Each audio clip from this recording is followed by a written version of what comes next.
Bueno, colegas y compañeros, estamos llegando a la última unidad. Esta última unidad es la más abierta en términos temáticos, pero por otra parte es la más importante. Hasta aquí hemos llegado a pensar las características que tiene un evento crítico, las diferencias que hay entre ellos en la primera unidad. En la segunda unidad hemos estado trabajando todo lo que tiene que ver con la comunidad y con los servicios de salud. En la tercera unidad hemos estado trabajando algunas cuestiones generales respecto del diseño del dispositivo, pero en este es la efectivización de ese dispositivo y cómo se lo lleva adelante en el transcurso del mismo. En ese aspecto, esta unidad 4 entonces se llama Desarrollo de las intervenciones psicosociales en contextos críticos. Quiero hacer una pequeña mención al término psicosocial. Cuando hablamos de intervención psicosocial, no nos referimos a que esté lo psico antes de lo social, no se refiere a un orden de prelación de importancia, sino al tipo de evento al que nos referimos.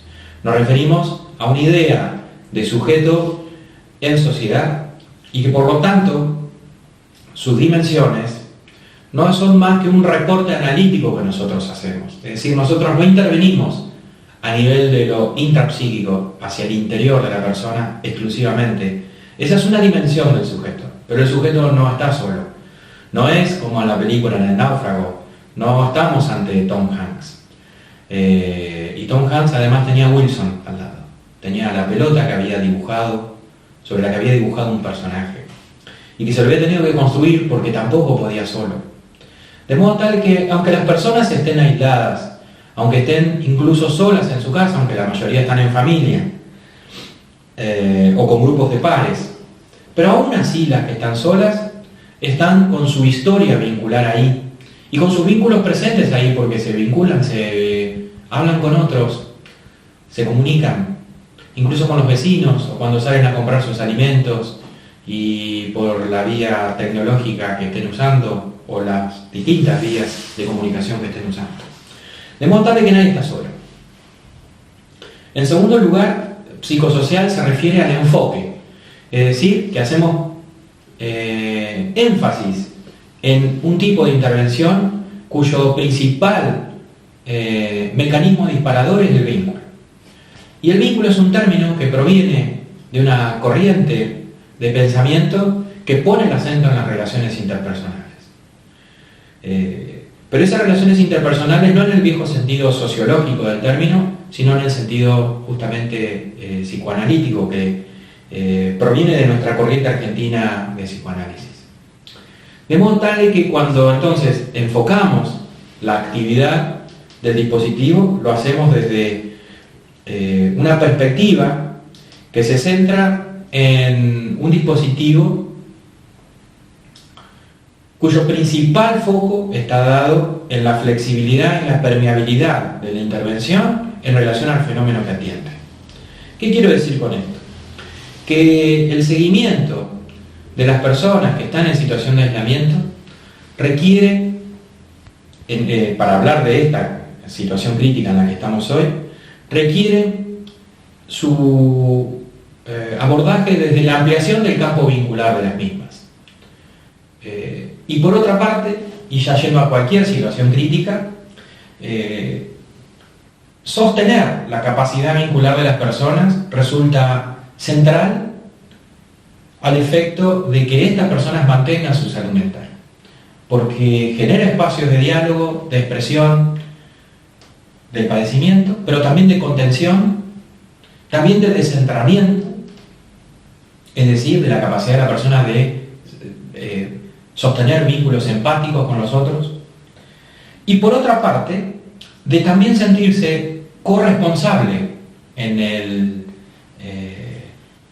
llevar adelante juntos esa situación crítica. Es decir, que hacen del proceso un proceso colectivo. En este sentido, entonces, se vuelve más soportable el estrés, porque el estrés también tiene que ver con el centramiento en el propio dolor. Entonces, poder descentrarse, poder asumir una función corresponsable de cuidado, de sostén o de co-sostén, es decir, transformar la autoobservación del dolor en la posibilidad de una cogestión del dolor, es lo que justamente permite llevar un duelo sobre aquellos aspectos perdidos de la vida cotidiana, propios de la situación crítica, y también hacer soportable ese estrés. Por eso es que nosotros no trabajamos exclusivamente con aquellos que están traumatizados. Nuestro enfoque no deja de entender la necesidad de trabajar en las personas bajo una situación traumática, pero extiende su intervención al total de la población. En segundo lugar, porque lo que se entiende hoy como concepto de resiliencia hace foco en la capacidad de superación que tienen las personas de su situación personal. Nosotros aquí no abordamos entonces desde la resiliencia este enfoque. No lo pensamos al enfoque, quiero decir, desde ahí, sino que lo pensamos desde otro concepto que es la capacidad vincular.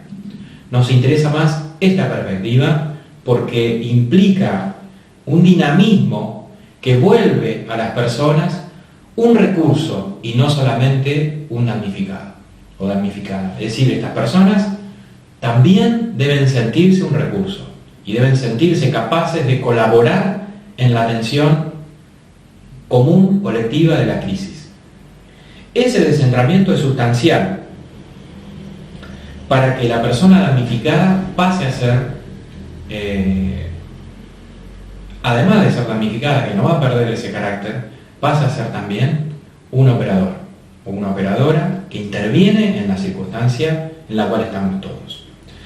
Por decirlo de otro modo y yendo a un ejemplo concreto, si una persona de los grupos de riesgo, o sea, una persona mayor, una embarazada, un diabético, un cardíaco, etc., está en su casa, es un damnificado particular para nosotros, pero también es un recurso porque a través del teléfono, de las redes sociales, de la forma de comunicación que pueda llevar adelante la persona, también es un recurso para otras personas en riesgo que necesitan contactarse con alguien, hablar, comunicarse, desarrollar su propia expresión. De modo tal que esa persona, aún siendo un grupo de riesgo, puede volverse un recurso para otros, un recurso de capacidad vincular.